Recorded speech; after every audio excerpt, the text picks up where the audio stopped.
अब देखना है कि जब बाबर भारत पर आक्रमण किया तो बाबर ने बैक टू बैक 4 युद्ध लड़े।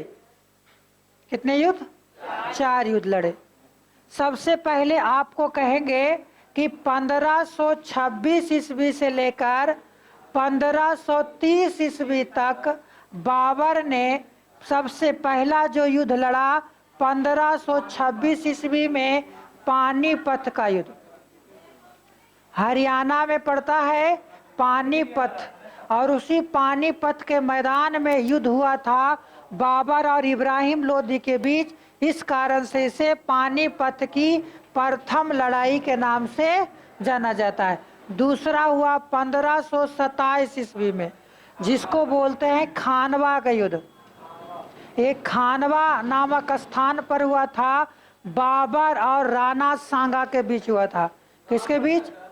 ये भी आपको हरियाणा और उत्तर प्रदेश के बॉर्डर का क्षेत्र इलाका है, खानवा का युद्ध।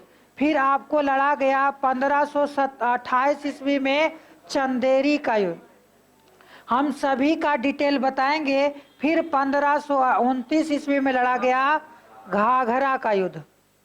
ये घाघरा नदी है, इस नदी के तट पर लड़ा गया, इस कारण से इसको घाघरा नदी कहते हैं। इसके बाद 1530 ईस्वी में बाबर की मृत्यु हो गई। अब हम डिटेल रूप से चलेंगे पानीपत की प्रथम लड़ाई। क्या जानेंगे? पानीपत की प्रथम लड़ाई। बच के रहिए।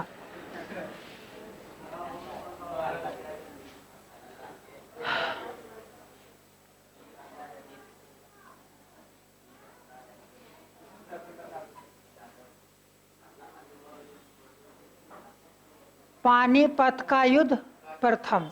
पानीपत की प्रथम लड़ाई। पानीपत की प्रथम लड़ाई 21 अप्रैल 1526 ईस्वी को लड़ा गया। कब? 21 अप्रैल 1526 ईस्वी को हुआ था। ये कहाँ हुआ था? तो पानीपत हरियाणा। पानीपत हरियाणा के मैदान में हुआ था। और किसके किसके बीच हुआ था? तो एक तरफ था बाबर और एक तरफ था इब्राहिम लोदी। एक तरफ था इब्राहिम लोदी। ध्यान देना है कि बाबर की बहुत छोटी सी सेना थी इस युद्ध में। बाबर की बहुत ही छोटी सी सेना थी और इब्राहिम लोदी का बहुत बड़ा सेना था। फिर भी इस युद्ध में इब्राहिम लोदी का हार हो जाता है। देखो कैसे। कहेंगे कि बाबर की छोटी सी सेना थी, लेकिन आधुनिक पद्धति पर सुसज्जित सेना थी। पहली बार बाबर ने तोप का उपयोग किया। किसका? तोप का उपयोग किया। लेकिन इधर तोप था और इधर परंपरागत रूप से सेना विकसित था। इसके बाद तलवार, गड़ासा, भाला और जनसंख्या में लोग अधिक थे। इतिहास गवाह है कि जनसंख्या से युद्ध नहीं लड़ा जाता है। चाहे महाभारत का युद्ध हो, चाहे रामायण में युद्ध हो, चाहे पानीपत का युद्ध हो, चाहे आगे चल करके पलासी का युद्ध हो, चाहे बक्सर का युद्ध हो, उसमें संख्या कभी भी मायने नहीं रखता है। मायने क्या रखता है? युद्ध पद्धति और उसके सेना के पास किस प्रकार का हथियार है, सेना के पास कैसा कौशल है। तो यहाँ पर कहेंगे कि बाबर की सेना में तोप का प्रयोग किया गया। भारत में पहली बार तोप का प्रयोग बाबर ने किया था। किस युद्ध में? तो पानीपत की प्रथम लड़ाई में। इसके पास 2 तोपची था। तोपची ने तोप चलाने वाला। एक का नाम था उस्ताद खां और एक का नाम था मुस्तफा। उस्ताद और मुस्तफा। कई बार क्वेश्चन आ चुका है कि पानीपत की प्रथम लड़ाई में बाबर का 2 तोपची, प्रमुख तोपची कौन था? तो उस्ताद था और दूसरा मुस्तफा था और बाबर के सहयोगी इसका बेटा था हुमायूं। कौन था? हुमायूं। पानीपत की लड़ाई में हुमायूं और दो तोपची उस्ताद खां और मुस्तफा ने बाबर को जीत दिलाया था। इधर इब्राहिम लोदी जो है, इसकी सेना परंपरागत थी, लाठी पैना भाला कृपान गड़ासा वाला था, और इधर बम बारूद वाला था। अब बेचारा एक बार बम फेंके, एक गोला फेंके तो इब्राहिम लोदी की कई सेना ढेर हो जाए। अब सेना को पता ही नहीं चलने लगा कि ये कौन सा हथियार फेंक रहा है। एक बार फेंके तो हजारों की संख्या में लोग मर जाते थे, और तीर धनुष फेंकेंगे तो एक बार में एक ही गो के लगेगा जी, कि 4-5 गो लग जाएगा? एक बार में एक ही गो के लगेगा, लेकिन एक फेंके तो एक बार में। अब देखो कि इब्राहिम लोदी की जो पीछे की सेना थी, इसमें भगदड़ मच गई और भागने लगा। इस दौरान क्या होता है कि इब्राहिम लोदी युद्ध के मैदान में ही मारा जाता है। पानीपत की प्रथम लड़ाई में इब्राहिम लोदी युद्ध के मैदान में ही मारा जाता है। ऐसा कहा जाता है कि मध्यकालीन भारतीय इतिहास में दिल्ली सल्तनत का एकमात्र ऐसा शासक था इब्राहिम लोदी, जो युद्ध क्षेत्र में ही मारा गया। यह युद्ध गति को प्राप्त हुआ, वीर गति को प्राप्त हुआ। कौन? इब्राहिम लोदी। इसने एक बात और जान लो कि बाबर ने इस युद्ध में तोप का तो प्रयोग किया, इसके अलावे इसने जो युद्ध पद्धति का प्रयोग किया था उसको कहते तुगुलमा पद्धति। कौन से पद्धति? तुगुलमा पद्धति। तू लुगमा जी, तू लुगमा पद्धति। क्या कहते हैं? तुलुगमा पद्धति। क्वेश्चन आएगा कि बाबर ने, हमरे चोट लग जाता है, बाबर ने पानीपत की प्रथम लड़ाई में कौन से नीति का या कौन से नीति का प्रयोग किया था? तुलुगमा नीति का प्रयोग किया था। और इसके तोपची कौन था? उस्ताद और मुस्तफा। इसके सहयोगी कौन था? इसका बेटा हुमायूं। इसकी सेना कैसी थी? तो आधुनिक हथियारों से लैस थी। लेकिन इब्राहिम लोदी की सेना कैसी थी?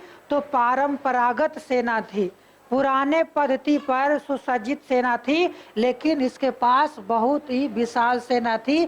फिर भी बाबर से इब्राहिम लोदी हार गया। यहाँ तक कि इब्राहिम लोदी युद्ध के मैदान में ही मारा गया।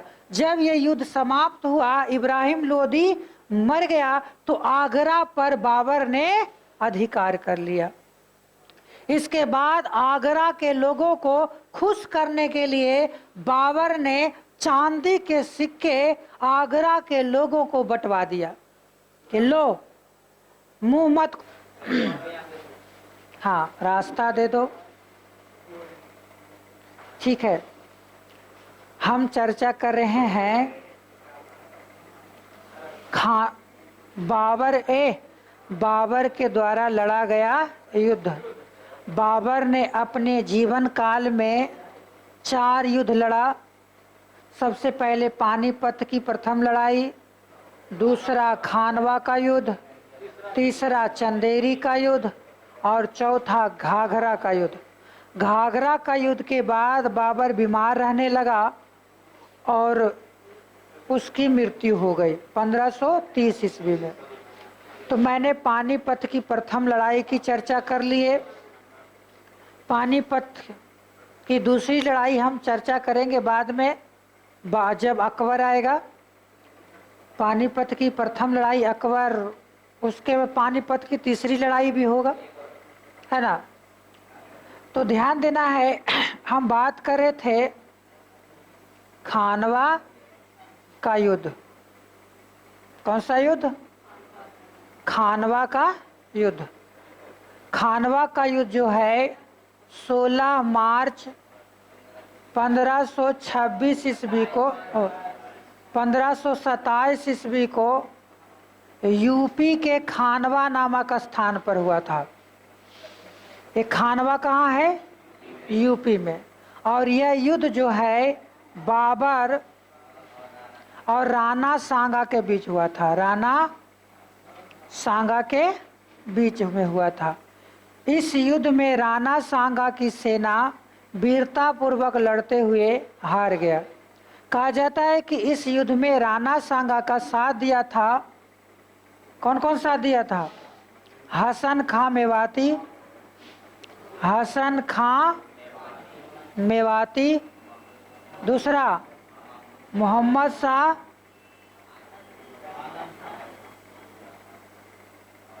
और कौन?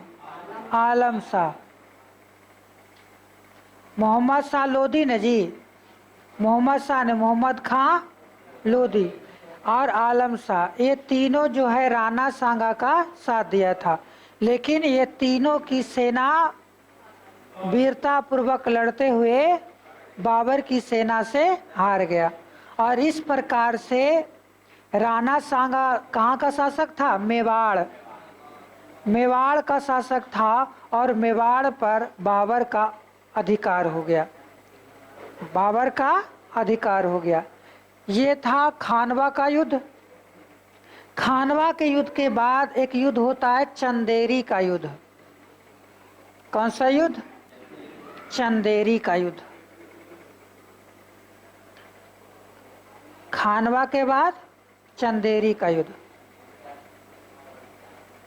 चंदेरी का युद्ध क्या जी? क्या करता है? हल्ला करता है। हाँ, चंदेरी का युद्ध ये 29 जनवरी 1528 ईस्वी को हुआ था। कब? 29 जनवरी 1528 ईस्वी को हुआ था। और ये युद्ध जो है चंदेरी नामक स्थान पर हुआ था। हालांकि चंदेरी एक चुनार का किला था, चुनार का किला। उस चुनार का किला के शासक था जिसका नाम था मेदिनी राय। मेदिनी राय। क्वेश्चन आएगा कि चुनार के किला के शासक कौन था? मेदिनी राय। और मेदिनी राय और बाबर के बीच में यह युद्ध हुआ था। चंदेरी की युद्ध किसके किसके बीच हुआ था? मेदिनी राय और बाबर के बीच यह युद्ध हुआ था। कब? 29 जनवरी 1528 ईस्वी को। 29 जनवरी 1528 ईस्वी को मेदिनी राय और बाबर के बीच यह युद्ध हुआ था। किसको लेकर हुआ था? चुनार का किला को लेकर। ये चुनार का किला जो है वो बिहार में पड़ता है। कहाँ? बिहार में पड़ता है। क्या होता है कि बाबर मेदिनी राय को एक प्रस्ताव भेजा कि बाबर के अधीन एक जगह था शमशाबाद। कौन सा जगह था? शमशाबाद। कहा कि शमशाबाद ले लो और हमें चुनार का किला दे दो। बताओ, कोई अपने जगह को छोड़ेगा? चुनार का किला जो था ये बहुत ही समृद्ध क्षेत्र था। इसकी भूमि बहुत ही उपजाऊ था। इस कारण से बाबर की नज़र इस किला पर था। बाबर ने कहा कि बिना लड़े कुछ काम हो जाए तो ठीक है, क्योंकि हमने राणा सांगा को हराया, डर से हो सकता है ये दे दे। लेकिन जो क्षत्रिय होते हैं वो लड़कर मर जाएंगे लेकिन देंगे नहीं। तो शमशाबाद क्या होता है, एक जगह था, वो प्रस्ताव रखा बाबर कि इसके बदले हमें चुनार का किला दे दो। एक के बदले तो हम एक दे ही रहे हैं। लेकिन मेदिनी राय इस प्रस्ताव को मानने से इनकार कर दिया। अब क्या होता है, इन दोनों के बीच में युद्ध हो जाता है। इन दोनों के बीच में युद्ध हो जाता है। और इस युद्ध के बाद मेदिनी राय की हार हो जाती है और बाबर चुनार के किला पर कब्जा कर लेता है। ये था कौन सा युद्ध? चंदेरी का युद्ध। इसके बाद एक युद्ध है घाघरा का युद्ध। कौन सा युद्ध? घाघरा का युद्ध। घाघरा जानता होगा कि एक नदी है घाघरा नदी। ये हिमालय पर्वत से निकलती है और गंगा नदी में मिल जाती है। क्या सलाह करे उससे? वो तो अपने 10 साल बाद आई है।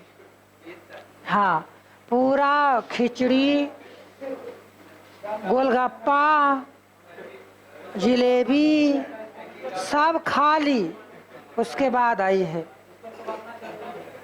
हैं?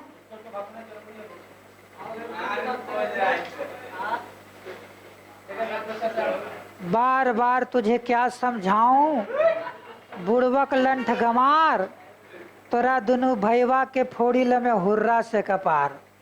ध्यान दो, ध्यान देना है। तीसरा जो चौथा जो युद्ध था वह है घाघरा का युद्ध। और ये घाघरा का युद्ध जो है 6 मई 1529 ईस्वी को लड़ा गया। कब? 6 मई 1529 ईस्वी को लड़ी गई। और यह युद्ध जो है घाघरा नदी के तटीय भाग में हुआ था। किस युद्ध? कहाँ? घाघरा नदी के तट पर हुआ था। इस कारण से इस युद्ध का नाम है घाघरा का युद्ध। और ये घाघरा का युद्ध 6 मई 1529 ईस्वी में बाबर और अफगानिस्तान के शासक था, अफगान शासक,